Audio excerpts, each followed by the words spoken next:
Le gène de la malchance, partie 3. Il s'appelait Charles. Il était l'homme que Mélie avait toujours voulu avoir dans sa vie. Quand il lui a demandé sa main, Mélie a eu une lueur d'espoir. Peut-être que le sort était rompu, peut-être que son étoile était enfin de retour. Elle a dit oui. Elle a pleuré de joie pour la première fois depuis des années. Le soir même, il a eu un accident qui n'avait aucun sens. Il a glissé sur un sol sec et tombé dans les escaliers. Il est mort sur le coup. Les médecins ont dit que c'était une crise cardiaque. Mais Mélie, elle, a compris tout de suite. Le pacte de son grand-père était clair. Si elle s'en sortait, c'est que quelqu'un d'autre devait mourir. Elle était le bourreau des gens qu'elle aimait. Mélie a fui. Elle a tout abandonné. L'appartement, l'argent, les marques. Elle est rentrée chez Laura pour y rester seule.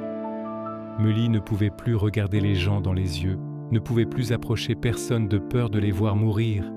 Elle est devenue une ombre. Elle s'est enfermée dans une solitude totale, une solitude que personne ne pouvait comprendre.